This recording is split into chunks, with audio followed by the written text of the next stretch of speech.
On May 24th, 1996, a Friday evening in California, a 19-year-old girl picked up the phone and called her parents. They didn't answer, so she left a voicemail. Good news, I'll call you Sunday. Her parents replayed that message for years. That Sunday never came.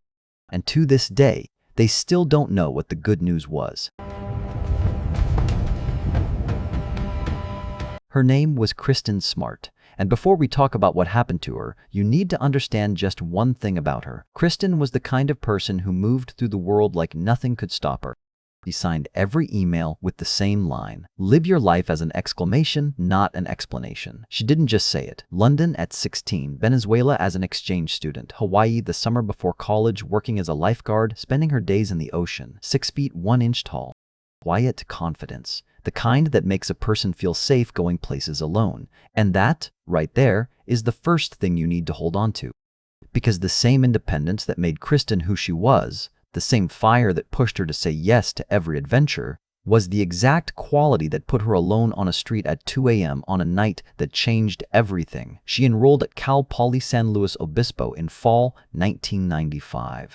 Started in off-campus apartments, hated it, and by January had moved into Muir Hall, room 20, right at the heart of campus, the red bricks. She called it a fresh start. She dyed her natural blonde hair dark brown. She tried on new names: Roxy, Trixie, Marisol. It was doing what every freshman does, testing who she could become in a place where nobody had already decided who she was. But she was struggling. Hard classes, ADHD, a 5 a.m. lifeguard shift she had to wake up at 4:20 every morning to make. She called her mom and admitted she was falling behind. She even begged to drop out. Her mother wrote her a long letter. The world of opportunities is at your fingertips. Get back on the horse. Kristen stayed. That matters. Because a girl who almost quit and chose to stay was a girl who still believed things could get better. And on the afternoon of May 24th, they did. She had missed a biology exam earlier in the semester. That Friday, she found out she could make it up. For someone who had been grinding and fighting to stay afloat, that small piece of news felt enormous. At 5:30 p.m., she called her parents. They didn't pick up. Good news, I'll call you Sunday. She was happy, genuinely, purely happy, and she wanted to celebrate. Memorial Day weekend, most of the campus had cleared out. Her closest friend on campus was Margarita Campos, another freshman with ADHD, also grinding through a tough first year. Kristen knocked on her door. Come out with me, let's find a party. Margarita didn't want to, she was exhausted. But Kristen pushed, and eventually Margarita gave in. One important detail: Kristen had no ID on her that night. No wallet, no money, no credit cards. She didn't even have her own dorm key. She'd lost it recently. The only key she had was Margarita's, tucked into her sock. She was carrying nothing that connected her to who she was. Their first stop was a small gathering on campus. A few guys on a couch, video games on the TV. Margarita looked around and thought, I stopped studying for this? They left. But Kristen wasn't done. She wanted to check frat row. Margarita had had enough. She handed over her dorm key, turned back toward the hall, and that was that. Kristen watched her go, and then she kept walking, alone, independent, unstoppable, just the way she always was. About 1/10 of a mile further, she found it. A birthday party at an unofficial Sigma Chi house, 135 Crandall Way. Around 60 people, music thumping from inside, red cups everywhere. She walked in alone. She introduced herself as Roxy. She was social, laughing, pulling a guy named Trevor Bolter aside to tell him she had a crush on a basketball player across the room. She was having fun. But here is the detail that investigators would later circle back to again and again. Multiple people at that party said they barely saw Kristen with a drink in her hand that night. She wasn't a heavy drinker. She sometimes pretended to drink at parties just to fit in. By most accounts, she had very little alcohol that evening. Though when Tim Davis, one of the hosts, walked outside at 2 a.m. to clear people out and found Kristen Smart lying on the neighbor's front lawn, completely unconscious, too cold to stand, barely aware of where she was, something didn't add up. A girl who barely drank. Lost out cold before the party even officially ended. Tim helped her up. Another student, Cheryl Anderson, offered to walk with them back to campus. The three of them started moving through the dark streets toward the dorms. And then, out of nowhere, a figure appeared behind them. He said his name was Paul Flores.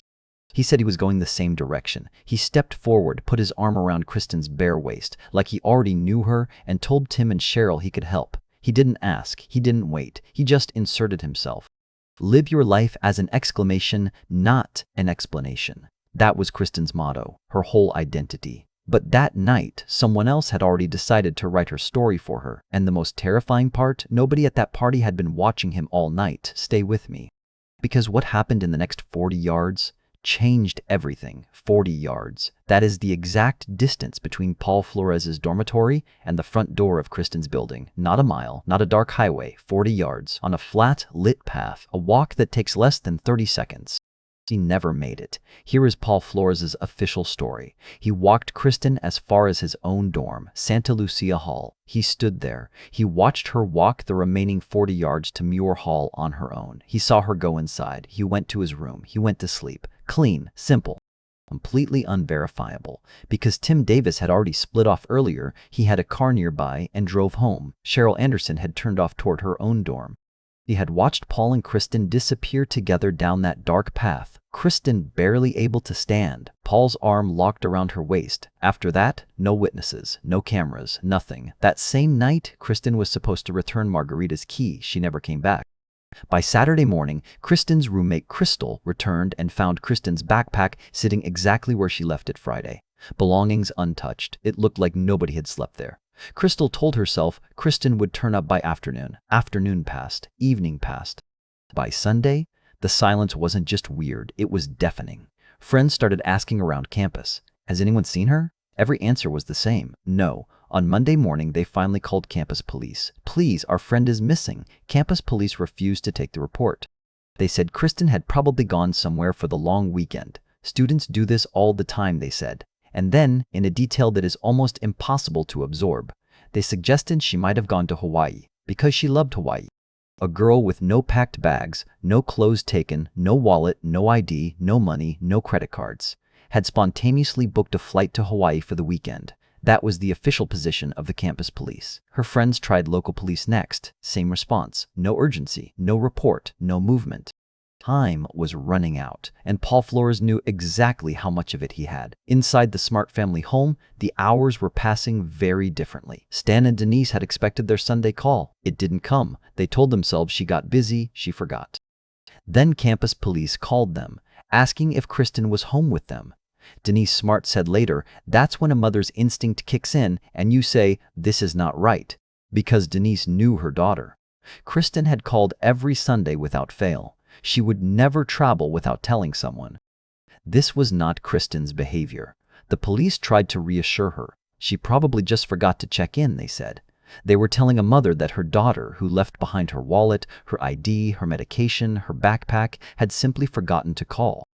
A missing person report was not filed until 4 days after Kristen was last seen alive. 4 days where Paul Flores moved freely. 4 days where his dorm room sat unsecured. 4 days where anything, evidence, clothing, a mattress, could be moved, cleaned, or disposed of without a single officer paying attention. Kristen's father Stan drove down to campus himself. He walked those paths. He put up flyers with his own hands.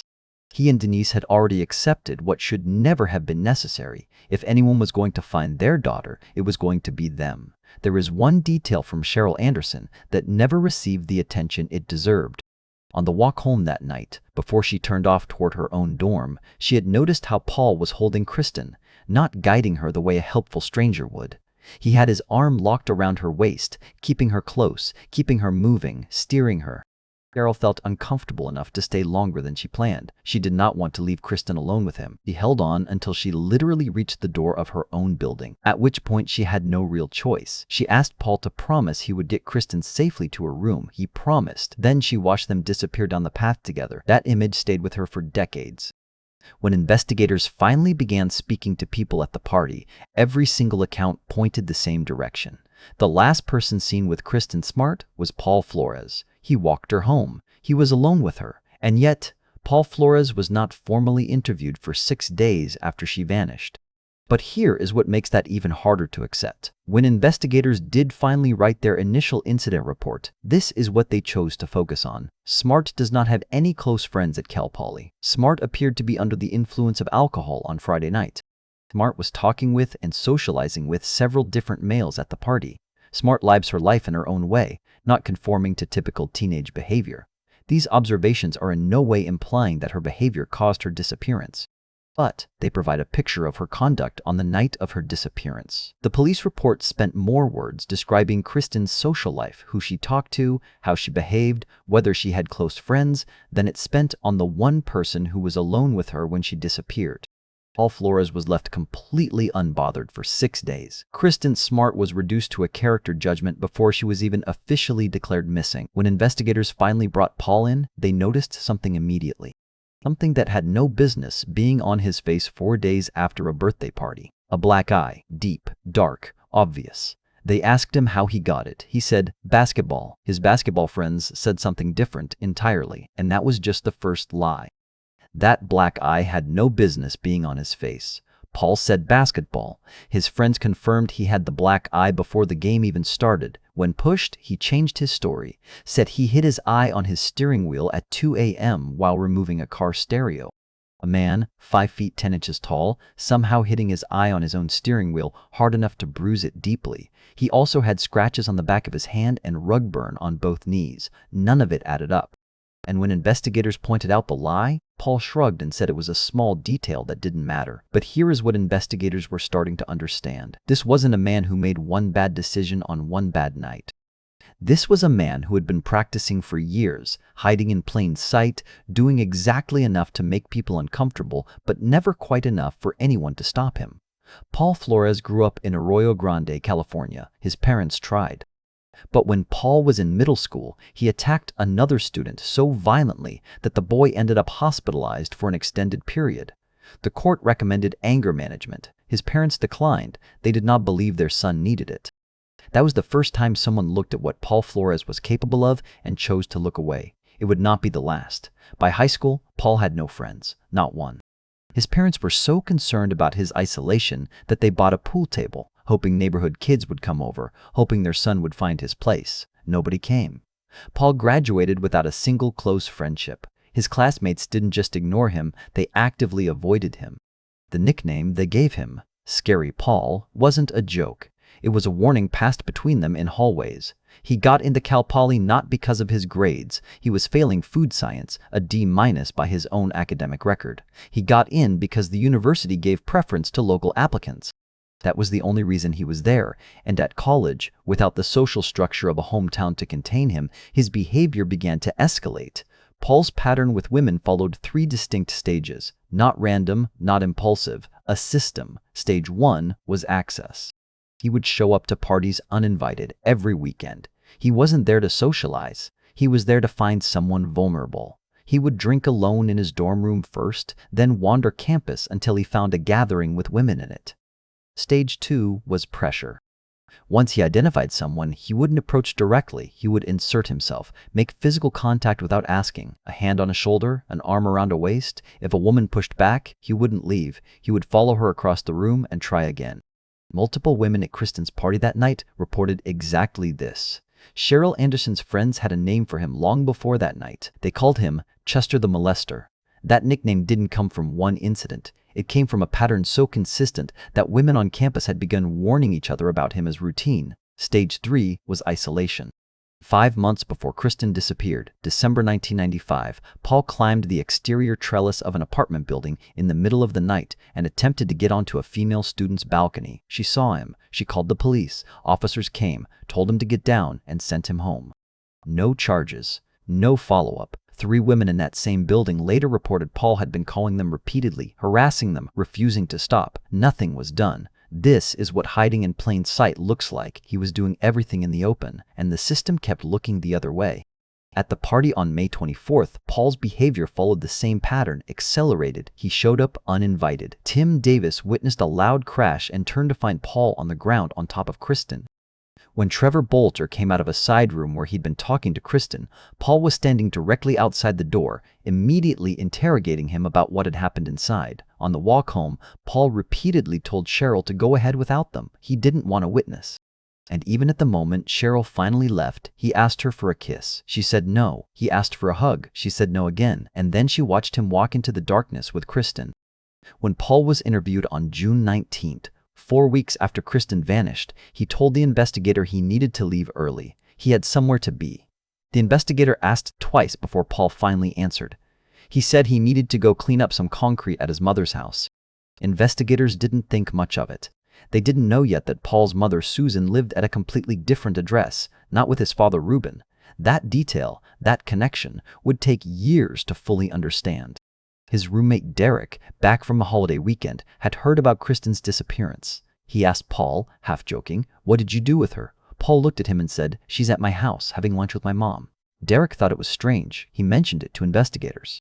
It went into a file. Years later, when police finally searched Paul's home in San Pedro, they found something that reframed everything.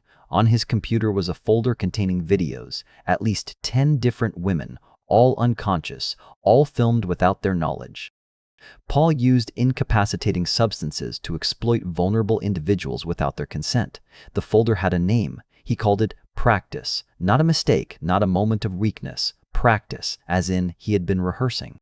As in he had been doing this long enough that he thought of it as a skill. Date rape drugs were also found in his home.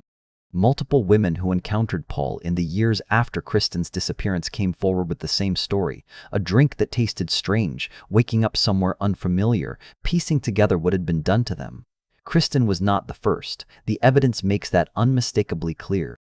When Kristen's family filed a wrongful death civil lawsuit, the one legal mechanism they had to force Paul into a room, he sat down across from their attorney and said exactly 4 words on the record: his name. After that, 27 times, the same line.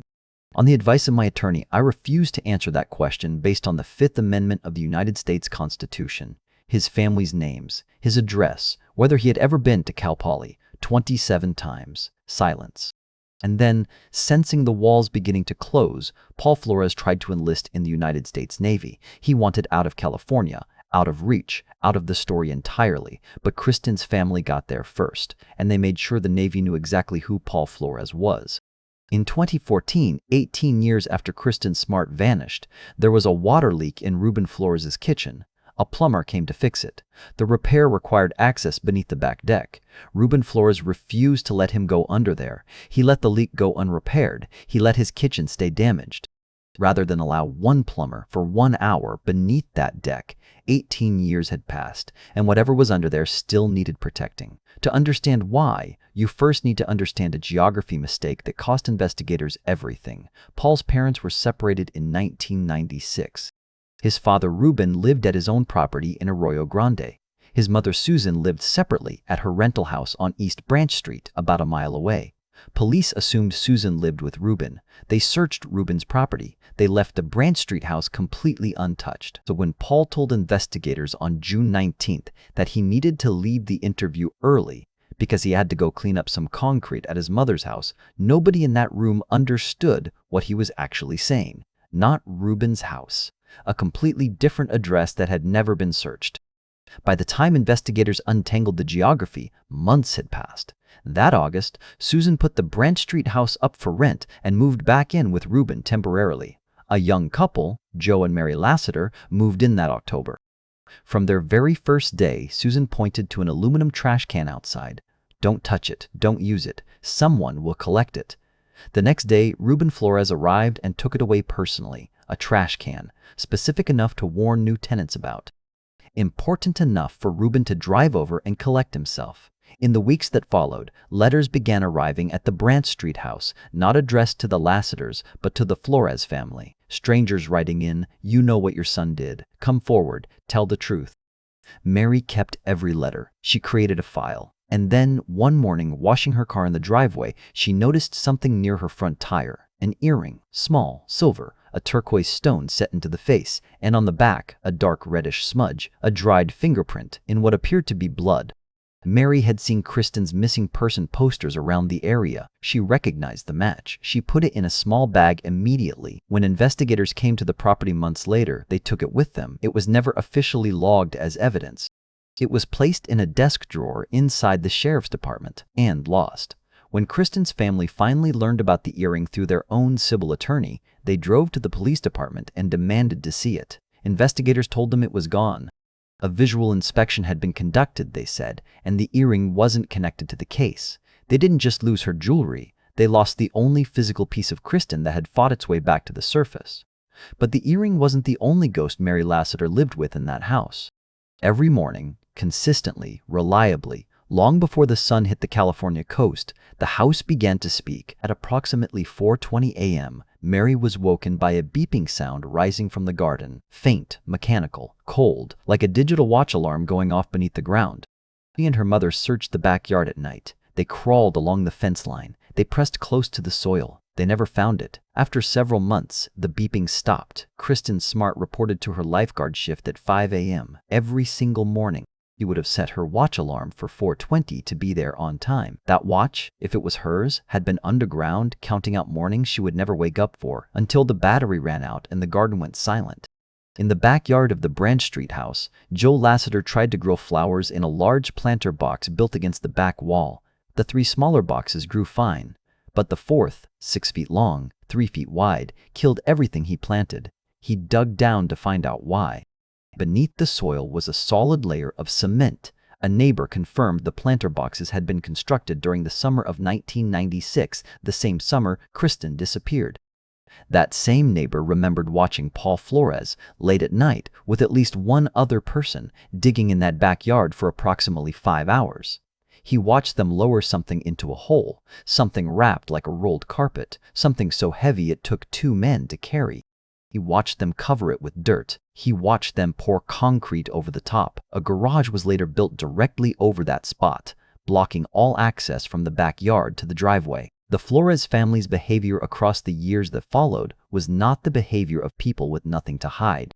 A man who rented a room at Ruben's house for nearly a decade told investigators that whenever Ruben mentioned Kristen Smart, he did not speak about her as a missing girl. He used highly disparaging and aggressive language when referring to the victim. Not grief, not guilt. Active, specific contempt for a 19-year-old who had been missing for years. In 2007, 11 years after Kristen disappeared, investigators returned to the Branch Street house with ground-penetrating radar. The equipment detected a disturbance in the soil beneath the backyard. Investigators reviewed the reading and decided it was not worth excavating. Then in February 2020, police searched Ruben's property with proper forensic equipment. They dug beneath the back deck. They sent soil samples to a lab. That night, hours after police left, a neighbor noticed something. Ruben, Susan, and Susan's boyfriend, all 3 of them outside in the dark after midnight, arguing, trailers being brought in and out, activity concentrated directly beneath the deck that had just been searched that same day. The lab results came back weeks later. Forensic analysis of the soil samples from beneath the deck indicated the presence of human biological evidence. Forensic analysis also found fibers in the earth, black and white, matching the color of the clothing Kristen was last seen wearing. The forensic archaeologist who examined the site found a hole approximately 4 by 6 feet beneath the deck, roughly the size of a grave. The hole was empty, but it had not always been. The ground itself told investigators something was here, something was removed.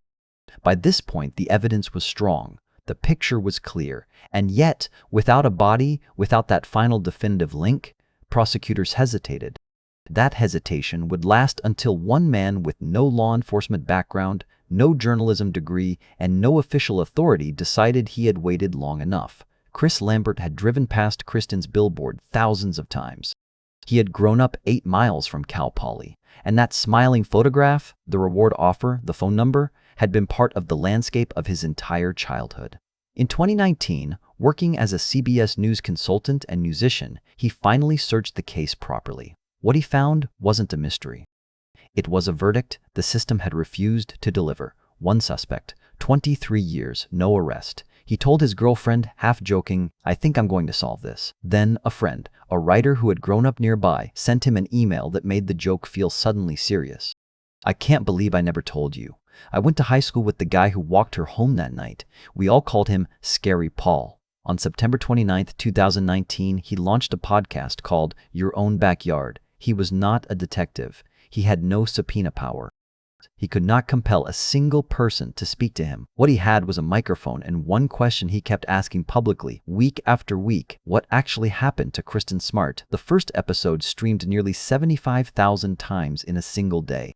Here is what the system had failed to understand for 23 years. People do not walk into police stations and volunteer information about frightening men. Not when those men are still free. Not when 2 decades of experience have shown that reporting Paul Flores leads to nothing. But people will talk to someone who is not wearing a badge. Chris opened each episode with a simple, clear reminder. The statute of limitations has expired on everything except murder. If you come forward, you will not be charged with anything. That assurance unlocked doors that official investigation had never managed to open. Witnesses who had never been contacted by police came forward. Women who had encountered Paul Flores in the years after Kristen disappeared began sharing what had happened to them. People who had lived near the Flores properties, people who had been at the party that night. They called in, they emailed, they reached out. The system had spent 23 years waiting for Paul Flores to break. Chris Lambert spent several months finding everyone the system had never bothered to ask. One of those people was Neil Van Est, an Australian exchange student who had been at Cal Poly the night Kristen disappeared. He had reported what he saw in 1996. Investigators dismissed his account and set it aside. For 23 years, his testimony sat in a file unread. What he had seen was this. Riding his bicycle back from the university library at approximately 2 a.m., he passed Sierra Madre Hall, Cheryl Anderson's dormitory, and looked through the floor-to-ceiling glass windows of the lobby. Two people inside, a man and a woman. The woman was trying to get away. The man was physically preventing her from leaving. He described the man as approximately 5 feet 10 inches tall, the woman several inches taller, close to 6 feet. Paul Flores was 5 feet 10. Kristen Smart was 6 feet 1. Neil Van Est had witnessed the struggle.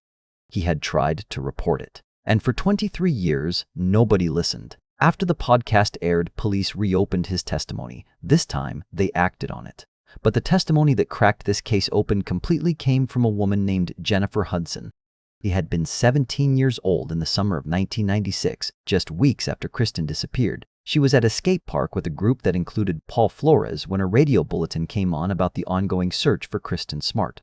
Paul Flores turned toward Jennifer. He was calm, almost casual. I was at a party with that girl. I actually was there, and I did it, and I put Kristen under a skate ramp at my parents' house. Jennifer waited for him to laugh, for any signal that this was dark humor. He didn't laugh. He held her gaze with eyes she would later describe, in a courtroom, through tears, as cold and empty. The kind of look that communicates clearly, I am telling you this because I know you will never tell anyone.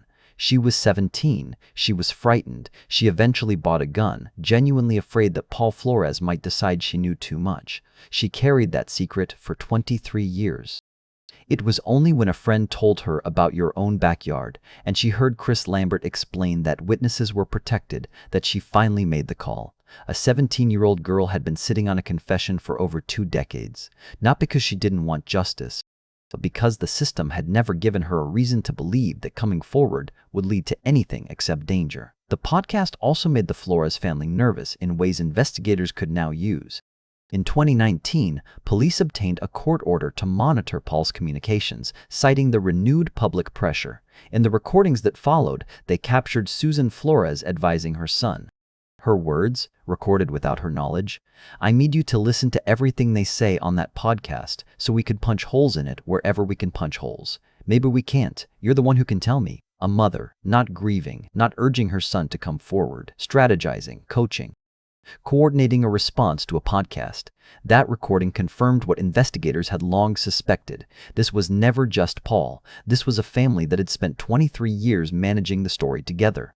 In April 2020, a search of Paul's San Pedro home produced the videos, the folder.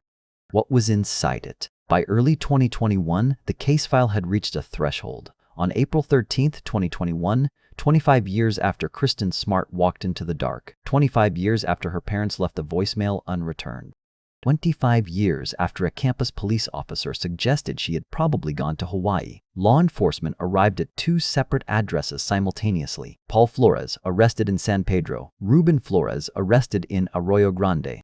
Sheriff Ian Parkinson stood in front of cameras that afternoon and said something that almost never happens in a law enforcement press conference. He credited a podcaster by name. Some of that information came to light through the podcast many of you are familiar with. The same institution that had lost an earring, that had chosen not to excavate a disturbance in the soil, that had publicly told a killer he only needed to stay quiet. That institution was now acknowledging that a musician with a microphone had found what 25 years of official investigation had not. That moment was not a celebration. It was a quiet public admission of exactly how badly the system had failed. But arresting Paul Flores was only step one. The real test was still ahead. October 18, 2022, 26 years, 4 months, and 23 days after Kristen Smart walked into the dark, a jury filed back into a Monterey County courtroom. The Smart family sat together. Stan, Denise, Matthew, Lindsay, the same family that had spent over a quarter century driving to campus to put up flyers, fighting a system that kept telling them to wait. The clerk read the verdict: guilty, first-degree murder. Denise Smart reached for her daughter Lindsay. They held each other. Stan sat still for a moment, the way a person sits when something they have waited for so long finally arrives and they are not quite sure how to feel it. Later that day, he stood at a microphone and said the only thing that was true. Without Kristen, there is no joy or happiness in this verdict. The trial had been moved out of San Luis Obispo County entirely to Monterey County, about 110 miles north. The case was so embedded in the local community after 26 years that finding impartial jurors was considered impossible. Over 1,500 potential jurors were summoned for screening. The trial ran for nearly 3 months. Prosecutors called over 50 witnesses. Paul and Ruben Flores were tried simultaneously. Same courtroom, same judge, but with 2 completely separate juries, each deciding independently. Jennifer Hudson walked to the stand 26 years after a 17-year-old girl had heard a confession she was too frightened to report. She testified through tears. She described the cold eyes, the flat voice, the words that had lived inside her for over 2 decades.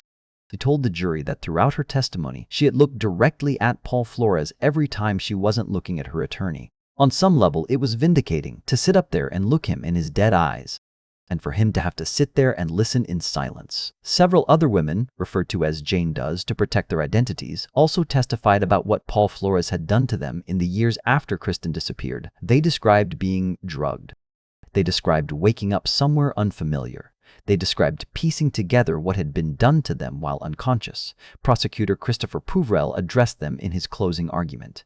They spoke for Kristen. They said what Kristen could not. They are heroes. The defense's response was, to put it plainly, desperate. Paul's attorney called the forensic analysis junk science. He pointed out, correctly, that no body had been found. He argued the prosecution was asking the jury to convict on speculation. And then the defense tried to link Scott Peterson, the man convicted of murdering his pregnant wife, to Kristen's disappearance, noting he had been a student at Cal Poly at the same time. The court dismissed it immediately. There was no evidence. It was not a defense strategy. It was a distraction, and the jury saw it for exactly what it was. On October 17th, Ruben's jury reached their verdict first. It was sealed until Paul's jury returned. On October 18th, guilty, first-degree murder. When Ruben's verdict was read immediately after, not guilty of accessory after the fact, the relief in the Flores family was visible. For the Smart family, that second verdict landed differently. The soil beneath Ruben's deck had contained human blood. Clothing fibers matching what Kristen wore that night had been found in that earth. A forensic archaeologist had concluded that a body had been buried there and removed. A neighbor had watched Ruben, Susan, and her boyfriend working beneath that deck the same night police had searched it. The DNA had been too degraded to extract a direct match. And because of that single forensic limitation, a man who had refused a plumber access beneath his deck 18 years after her disappearance walked out of that courtroom free. The Smart family had waited 26 years for the full truth. They got half of it. On March 10, 2023, Paul Flores stood before Judge Jennifer O'Keefe for sentencing. Prosecutor Pouvrel called Paul Flores a true psychopath and said he should never be released. Matthew Smart addressed the court. Paul chose to take a life, my sister Kristen's life, a beautiful life, and now he must pay. Then Lindsay Smart stood up. She did not talk about Paul Flores. She talked about a chair. I sat at home staring at my sister's empty chair for over 26 years, for family holidays, for events, for every moment that should have included her. Paul had the freedom to do whatever he wanted with his family, and he still holds the key to the one thing I desperately want, my sister. Bringing her home. Not just her memory, her. An empty chair at every table for 26 years. That is what this case cost one family. Not just the loss itself, but the inability to grieve it properly, to close it, to say goodbye. Judge O'Keefe sentenced Paul Flores to 25 years to life. She ordered him to register as a sex offender for life. Before she concluded, she looked at him and said, For 25 years, you lived free in the community while Kristen's family lived a nightmare. Your predatory behavior has spanned your entire adult life. It is necessary to remove you from society so that you can no longer prey on and victimize women. They called him a cancer to society. Paul Flores was transferred to Pleasant Valley State Prison in August 2023. Within weeks, a fellow inmate attacked him. He was hospitalized, recovered, and returned. In April 2024, he was attacked again, stabbed in the recreational yard. He has since been moved to Corcoran State Prison. He has never confessed. He has never told the Smart family where Kristen is. In January 2024, the Smart family filed a formal lawsuit against Cal Poly University, citing negligence and wrongful death. Their attorney said simply, "The university could and should have prevented her death. They can't give back the 25 years of torture wrought upon this family, but they want to see change." The case is ongoing. Kristen's body has never been found. Sheriff Parkinson has made one promise he has not yet been able to keep. This case will not be over until Kristen is returned home. We do not take a breath. We do not put this aside. On the California coast near Cal Poly, about a 10-minute drive from the campus where Kristen lived and studied and fought to stay, there is a memorial at Pismo Beach called Kristen's Point of Hope. It sits at a viewpoint above the ocean she loved, the water she swam in, the coastline she would have surfed if she had been given more time. Her family goes there, her friends go there, strangers who never knew her go there. She was 19 years old. She signed her emails with a quote she didn't just say, she lived. Live your life as an exclamation, not an explanation. She dyed her hair and tried on new names and fought to stay in school when everything felt too hard, and called her parents every Sunday without fail and left a voicemail about good news that her family still doesn't fully understand, and walked into a party alone because she was brave enough to believe that nothing bad would happen to her. She deserved to be right about that. The system finally delivered a verdict, but a verdict is not the same as the truth.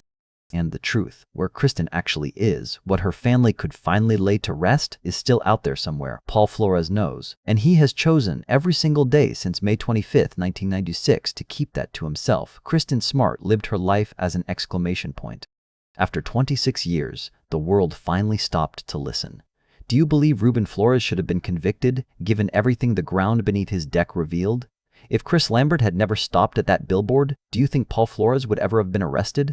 Kristen's body has never been found. After everything, do you believe it ever will be? Leave your answer below. Because Kristen Smart's story is not over, and the more people who keep asking these questions, the better the chance that one day her family finally gets to bring her home.